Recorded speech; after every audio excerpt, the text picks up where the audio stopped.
নমস্কার। আজকে আমাদের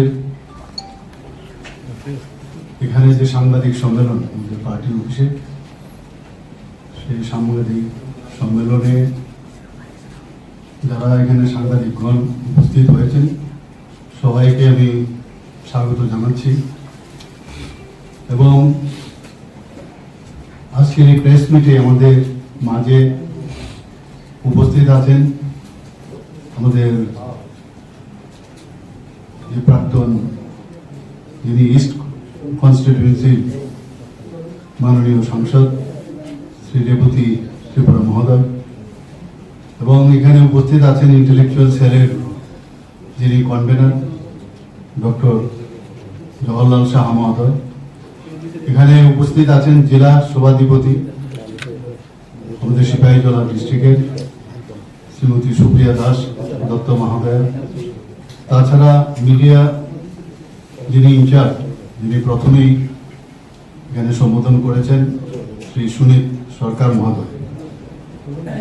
আজকে মিডিয়া বন্ধুগণ, আপনাদেরকে যে মেইন বিষয় সেটা হচ্ছে গতকালকের যে কেন্দ্রীয় বাজেট, সেই উপলক্ষে আপনাদের মাধ্যমে সমস্ত ত্রিপুরাবাসীকে জানান দেওয়া। আমরা সবাই জানি যে গতকাল অত্যন্ত একটা ভব্য দিন ছিল, এবং সেটা মাঘ পূর্ণিমা। সেই মাঘ পূর্ণিমাতে আমাদের কেন্দ্রীয় অর্থমন্ত্রী শ্রীমতী নির্মলা সীতারামনজি যে লোকসভায় 2026-27 অর্থবর্ষে যে কেন্দ্রীয় বাজেট উনি পেশ করেছেন, সবাই কিন্তু আমরা কালকে টিভির পর্দায়, টিভি স্ক্রিনে আমরা সবাই দেখেছি। এবং এই নিয়ে উনি টানা নভেম্বর মানে 9th টাইম উনি কিন্তু বাজেট পেশ করেছেন। এবং আমরা এটাও দেখেছি প্রায় 1 ঘন্টা 25 মিনিট উনি এই বাজেট নিয়ে ওনার বক্তব্য রেখেছেন। এবং এই যে বাজেট, সেটা আমাদের সংসদে 80তম বাজেট সেটা ছিল। এবারের বাজেটে যেটা আমরা দেখলাম, সত্যি আমি খুবই আনন্দিত যে মাননীয় প্রধানমন্ত্রী শ্রী নরেন্দ্র মোদীজি যেভাবে বিকশিত ভারত 2047-এ এটাকে বিকশিত তৈরি করার যে টাইমলাইন দিয়েছেন, এই বাজেটের মধ্যে কিন্তু সেটা আমরা তার যে ঝলক সেটা কিন্তু আমরা দেখতে পেয়েছি। এবং সেই বাজেটে আমরা যদি দেখি যে আগামী দিনের যে অর্থনৈতিক যে অগ্রগতি, এবং তাছাড়া আমরা সামাজিকভাবে যে উন্নয়নের কথা আমরা বলি সবসময়, যে সমাজের উন্নয়ন আগে প্রায়োরিটি আমাদের কাছে, এবং ভবিষ্যতের আমরা কোন দিকে যাচ্ছি, ভবিষ্যতের যে টার্গেট, সেই টার্গেটকে নিয়ে গতকালকের বাজেটে যেভাবে বাজেট পেশ হয়েছে, যে যে বিষয় নিয়ে আলোচনা হয়েছে, বাজেট পেশ হয়েছে, আলোচনা তো এখন শুরু হবে। আমি এর জন্য আমি মাননীয় প্রধানমন্ত্রী শ্রী নরেন্দ্র মোদীজি এবং আমাদের মাননীয় বিত্তমন্ত্রী ফিনান্স মিনিস্টার শ্রীমতী নির্মলা সীতারামনজিকে ধন্যবাদ দেব। আমরা দেখেছি এবারের বাজেটে বুস্ট টু ইনফ্রাস্ট্রাকচারের বুস্ট করার জন্য সমস্ত বাজেটের মধ্যে কিন্তু আমরা সেই বিষয়গুলো আমরা দেখতে পেয়েছি। এবং সেখানে যে ক্যাপিটাল এক্সপেন্ডিচার, তার উপর খুব জোর দেওয়া হয়েছে টু অ্যাক্সেলারেট যে আমাদের আগামী দিনের যে কানেক্টিভিটি এবং লজিস্টিক্স এবং আরবান ডেভেলপমেন্ট, তার উপর কিন্তু আমরা এই বাজেটের মধ্যে আমরা দেখতে পেয়েছি। এখানে যখন আমাদের বিত্তমন্ত্রীজি ভাষণ দিচ্ছিলেন, উনি বলছিলেন যে ভারতের অর্থনীতি কিন্তু এখন সাংঘাতিকভাবে মজবুত। এটা আমরা সবাই জানি, এখন সারা পৃথিবী যেখানে আমরা জিডিপি অন্যান্য দেশের বড় বড় দেশের যে অবস্থা, আজকে আমাদের এত ভালো অবস্থান রয়েছে সেই সম্পর্কে সমস্ত ভারতবাসী জানে। এবং আপনাদের মাধ্যমে আমি সবাইকে বলতে চাই, আমাদের যে উন্নয়নের পথ একমাত্র সেটা যেভাবে এগিয়ে চলছে, একমাত্র আমাদের যে শক্ত, যে আমাদের ফাউন্ডেশন, যে ভারতীয় অর্থনীতি, সেটা কিন্তু মজবুত রয়েছে বলে এটা সম্ভব হয়েছে।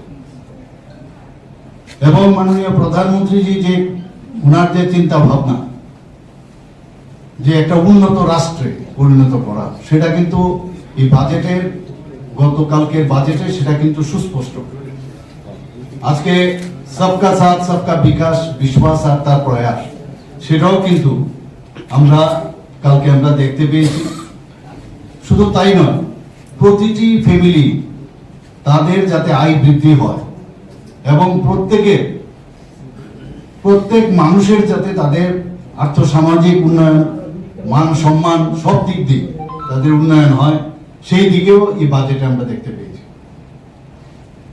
এবং এখানে আমরা দেখলাম যে support for farmers and rural economy, সেখানে কি বলছেন, enhance allocation for irrigation, agritech adoption and rural employment scheme, এই ধরনের যে ব্যবস্থা এবারের বাজেটে আমরা দেখতে পেয়েছি। কৃষি উন্নয়নের বাজেট আমি বলবো, এবারের বাজেট কিন্তু কৃষি উন্নয়নের বাজেট। মাননীয় প্রধানমন্ত্রী জি সবসময় বলতেন যে আমাদের কাছে চারটা খালি জাত, একটা হচ্ছে গরিব, একটা হচ্ছে মহিলা, একটা হচ্ছে যুবক, একটা হচ্ছে কৃষক। এই যে চার জাতের উপর ভিত্তি করে যেভাবে এবারে বাজেট হয়েছে, আমি মাননীয় প্রধানমন্ত্রীজিকে যত ধন্যবাদ দেবো ততই কম হবে। এরকম ওনার চিন্তা ভাবনা, সেইভাবে বাজেট এবার কিন্তু পরিলক্ষিত হয়েছে। কৃষকরা যাতে তাদের ফসলের ন্যায্য মূল্য পায়, সেটা সরকার গুরুত্ব দিচ্ছে।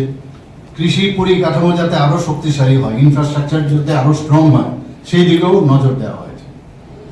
আজকে যদি আমরা স্বাস্থ্যের বিষয় দেখি, সেখানেও আমরা দেখলাম যে সকল নাগরিক যারা আছেন তাদের যাতে সাশ্রয়ী মূল্যে, মানে মিনিমাম এক্সপেন্ডিচার অথচ ম্যাক্সিমাম হেলথ কভারেজ, সেটা দেওয়ার এই বাজেটের মধ্যে সেটা আমরা দেখতে পাই।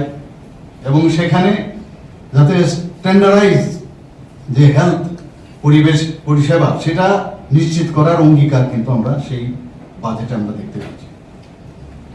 যাতে মেডিকেল পড়াশোনায় হোক বা যারা ওখানে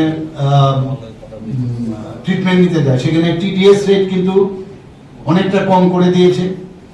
এবং যারা বিদেশে ভ্রমণ যাত্রা করেন, বিদেশে যারা যায়, সেখানেও টিসিএস যেটা আছে, যেটা ট্যাক্স কালেকশনের সোর্স, সেটা 5% থেকে 2% কমবে। তো যারা বিদেশে যায় এদের কিন্তু অনেকটা সস্তা হবে।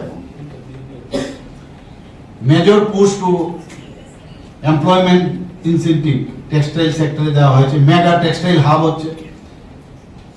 এবং আরেকটা যে বড় বিষয়, সেটা হচ্ছে government accept 16 finance commission's recommendation to retain vertical share of devolution at 41%, অর্থাৎ মোট আয়ের, দেশের মোট আয়ের 41% রাজ্যগুলোকে দেওয়া হবে। এটা আমাদের জন্য নিশ্চয়ই একটা আনন্দের বিষয়।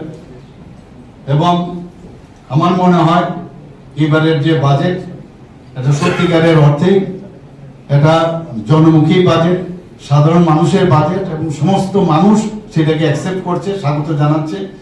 এবং এটা আগামী দিনের ভবিষ্যৎ পরিকাঠামো, এটা ইনক্লুসিভ বা অন্তর্ভুক্তিমূলক বৃদ্ধি ও মানব সম্পদকে বিনিয়োগ জোর দেওয়ার উপর ব্যবস্থা। এবং এই বাজেট যেভাবে পেশ হয়েছে, আমি আশা করি যে এতে করে সাধারণ মানুষ এবং বিশেষ করে নর্থ ইস্টার্ন জোন এবং ত্রিপুরার মানুষ খুব খুশি। এবং আমি আবার যে মাননীয় প্রধানমন্ত্রীজি যে মার্গদর্শনে আমাদের বিত্তমন্ত্রীজি সীতারামনজি যেভাবে এই বাজেটটা গতকাল পেশ করেছেন, এর জন্য ওনাকে হার্দিক অভিনন্দন ও শুভেচ্ছা জানাচ্ছি। একটা প্রশ্ন একটু বাজেটের বাইরে, বিশ্রামগঞ্জে একটা নগর পঞ্চায়েত নিয়ে একটা প্রশাসনিক সংঘাতের বিষয় সামনে আসছে, যে এডিসির এলাকা দখল করছে ত্রিপুরা সরকার। আপনার শরিক দল ত্রিপুরা পথার সুপ্রিমো পোস্টও করেছে সোশ্যাল মিডিয়াতে, এই বিষয়ে একটু ক্ল্যারিফিকেশন। দেখুন, কনফিউশন করা অনেকের, মানে অনেক ধরনের অনেকের কাছে কিছু একটা আমার বাড়ির পাশে থাকলেই ভাবে এটা আমার জায়গা, কিন্তু সরকার তো এরকম কাজ করবে না। সমস্ত এটা নিয়ে অনেক আলোচনা হয়েছে, তারপর আমরা ডিসিশনে এসেছি।